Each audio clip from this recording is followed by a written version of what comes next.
अग्नि महापुराण 83वां अध्याय। निर्वाण दीक्षा के अंतर्गत अधिवासन की विधि। भगवान शंकर कहते हैं, षडानंद स्कंद। तदनंतर निर्वाण दीक्षा में पाशबंधन शक्ति के लिए और ताड़न आदि के लिए मूल मंत्र आदि का दीपन करे। उस समय प्रत्येक के लिए एक एक या तीन तीन आहुति देकर मंत्रों का दीपन कर्म संपन्न करे। आदि में प्रणव और अंत में हु फट लगाकर बीच में बीज, गर्भ एवं शिखाबंध स्वरूप 3 हु का उच्चारण करे। इससे मूल मंत्र का दीपन होता है, यथा ओम हु फट। इसी से हृदय का दीपन होता है, यथा ओम हु फट हृदयाय नमः। फिर ओम हु फट शिर से स्वाहा आदि कहकर सिर आदि अंगों का दीपन करे। समस्त क्रूर कर्मों में इसी तरह मूलादि का दीपन करना उचित है। शांति कर्म, पुष्टि कर्म और वशीकरण में आदिगत प्रणव मंत्र के अंत में वष्ट जोड़कर उसी मंत्र द्वारा प्रत्येक का दीपन करे। वष्ट और वष्ट से युक्त तथा संपूर्ण काम्य कर्मों के ऊपर स्थित शंबर मंत्रों द्वारा आप्यायन आदि सभी कर्मों में हवन करना चाहिए। तत्पश्चात अपने वामभाग में स्थित और मंडल में विराजमान शुद्ध शरीर वाले शिष्य का पूजन करके एक उत्तम सूत्र में सुषुम्ना नाड़ी की भावना करके मूल मंत्र से उसको शिखाबंध तक ले जाकर वहां से फिर पैरों के अंगूठे तक ले आवे। तत्पश्चात संहार क्रम से उसे पुनः मुमुक्षु शिष्य की शिखा के समीप ले जाए और वहीं उसे बांध दे। पुरुष के दाहिने भाग में और नारी के वाम भाग में उस सूत्र को नियुक्त करना चाहिए।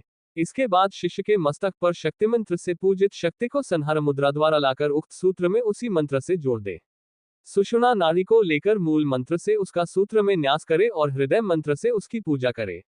तदनंतर कवच मंत्र से अवगुंठित करके हृदय मंत्र द्वारा 3 आहुतियां दे। ये आहुतियां नाड़ी के सन्निधान के लिए दी जाती हैं। शक्ति के सन्निधान के लिए भी इसी तरह आहुति देने का विधान है। तदनंतर ओम हा तत्वाध्वने नमः, ओम हा पदाध्वने नमः, ओम हा वर्णाध्वने नमः, ओम हा मंत्राध्वने नमः, ओम हा कलाध्वने नमः, ओम हा भुवनाध्वने नमः। इन मंत्रों से पूर्वोक्त सूत्र में 6 प्रकार के अध्वाओं का न्यास करके अस्त्र मंत्र द्वारा अभिमंत्रित जल से शिष्य का प्रोक्षण करे। फिर अस्त्र मंत्र के जप पूर्वक पुष्प लेकर उसके द्वारा शिष्य के हृदय में ताड़न करे। इसके बाद हुंकारयुक्त रेचक प्राणायाम के योग से वहां शिष्य के शरीर में प्रवेश करके उसके भीतर हंस बीज में स्थित जीव चैतन्य को अस्त्र मंत्र पढ़कर वहां से विलय करे। इसके बाद ओम हा हु फट इस शक्ति सूत्र से तथा हा हा स्वाहा इस मंत्र से संहार मुद्रा द्वारा उक्त नाड़ीभूत सूत्र में उस विलय हुए जीव चैतन्य को नियुक्त करे। ओम हा हा हमात्मने नमः इस मंत्र का जप करते हुए जीवात्मा के व्यापक होने की भावना करे। फिर कवच मंत्र से उसका अवगुंठन करे और उसके सान्निध्य के लिए हृदय मंत्र से 3 बार आहुतियां दे। तत्पश्चात विद्यादेह का न्यास करके उसमें शांत्यतीत कला का अवलोकन करे। उस कला के अंतर्गत इत्र तत्वों से युक्त आत्मा का चिंतन करे। ओम हु शांत्यतीत कला पाशाय नमः इस मंत्र से उक्त कला का अवलोकन करे।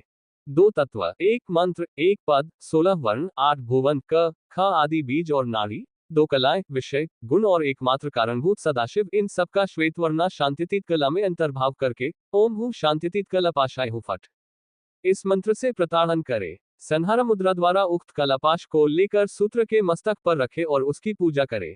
तदनंतर उसके सान्निध्य के लिए पूर्ववत 3 आहुतियां दे। शांत्यतीत कला का अपना बीज है हु। 2 तत्व, 2 अक्षर, बीज, नाड़ी, क ख ये 2 अक्षर, 2 गुण, 2 मंत्र, कमल में विराजमान एकमात्र कारणभूत ईश्वर, 12 पद, 7 लोक और 1 विषय, इन सबका कृष्ण वर्णा शांतिकला के भीतर चिंतन करे। तत्पश्चात पूर्ववत ताड़न करके सूत्र के मुख भाग में इन सबका नियोजन करे। इसके बाद सान्निध्य के लिए अपने बीज मंत्र द्वारा 3 आहुतियां दे। शांतिकला का अपना बीज है हु।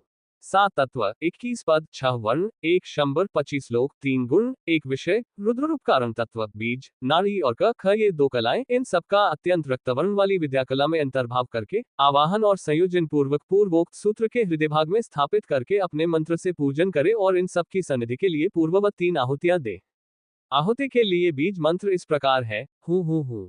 24 तत्व, 25 वर्ण, बीज, नाड़ी, क ख ये 2 कलाएं, 22 पद, 60 लोक, 60 कला, 4 गुण, 3 मंत्र, 1 विषय तथा कारण रूप श्रीहरि का शुक्लना प्रतिष्ठा कला में अंतर्भाव करके ताड़न आदि करे। फिर इन सबका पूर्वोक्त सूत्र के नाभिभाग में संयोजन करके सन्निधिकरण के लिए 3 आहुतियां दे। उसके लिए बीज मंत्र इस प्रकार है हु। 108 भुवन या लोक, 28 पद, बीज, नाड़ी और समीर की 2 संख्या, 2 इंद्रियां, 1 वर्ण, 1 तत्व, 1 विषय, 5 गुण, कारण रूप कमलासन ब्रह्मा और 4 शंबर, इन सब का पीतवर्णा निवृत्तिकला में अंतर्भाव करके ताड़न करे। इन्हें ग्रहण करके सूत्र के चरण भाग में स्थापित करने के पश्चात इनकी पूजा करे और इनके सान्निध्य के लिए अग्नि में 3 आहुतियां दे। आहुति के लिए बीज मंत्र यूं है, हूं। इस प्रकार सूत्रगत 5 कलाओं को लेकर शिष्य के शरीर में उनका संयोजन करे। सभी दीक्षा में समयाचार पाश से, देहारंभक धर्म से, मंत्र सिद्धि के फल से तथा इष्टापूर्तादि धर्म से भी भिन्न चैतन्यरोधक सूक्ष्म प्रबंधक का कलाओं के भीतर चिंतन करे। इसी क्रम से अपने मंत्र द्वारा 3-3 आहुतियां देते हुए तर्पण और दीपन करे। ओम हु शांतितीत कलापाशाय स्वाहा इत्यादि मंत्र से तर्पण करे। ओम हु शांतितीत कलापाशाय हु फट इत्यादि मंत्र से दीपन करे। पूर्वोक्त सूत्र को व्याप्ति बोध के लिए 5 कला स्थानों में सुरक्षा पूर्वक रखकर उस पर कुकुम आदि के द्वारा सांग शिव का पूजन करे। फिर कला मंत्रों के अंत में हूं फट इन पदों को जोड़कर उनका उच्चारण करते हुए क्रमशः पाशों का भेदन करके नमस्कारांत कला मंत्रों द्वारा ही उनके भीतर प्रवेश करे। साथ ही उन कलाओं का ग्रहण एवं बंधन भी करे। ओम हु शांत्यतीत कला ग्रहणामि बध्नामि च इत्यादि मंत्रों द्वारा कलाओं के ग्रहण एवं बंधन आदि का प्रयोग होता है। पाश आदि का वशीकरण या भेदन, ग्रहण और बंधन तथा पुरुष के प्रति संपूर्ण व्यापारों का निषेध यह बारंबार प्रत्येक कला के लिए आवश्यक कर्तव्य है। तदनंतर शिष्य को बिठाकर पूर्वोक्त सूत्र को उसके कंधे से लेकर उसके हाथ में दे और भूले भटके पापों का नाश करने के लिए 100 बार मूल मंत्र से हवन करे।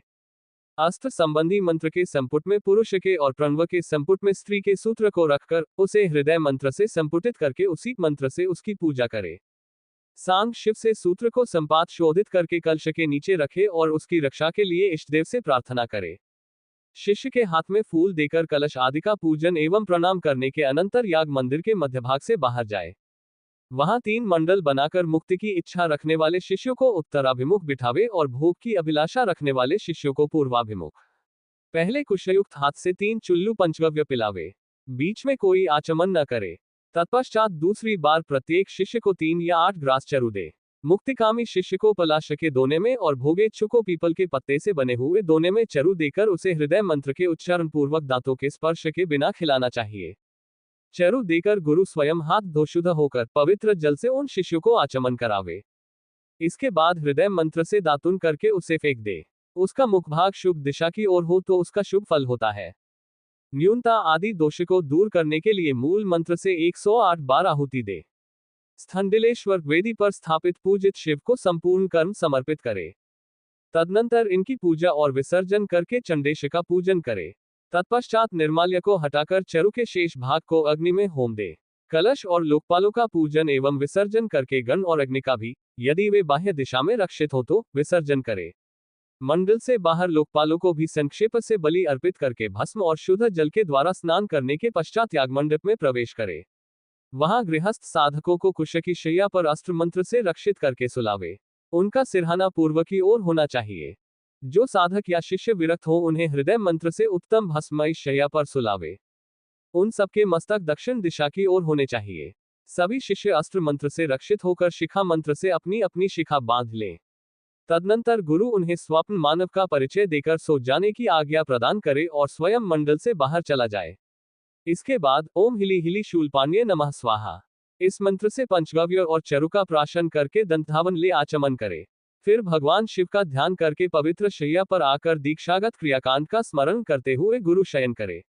इस प्रकार दीक्षाधिवासन की विधि संक्षेप से बताई गई।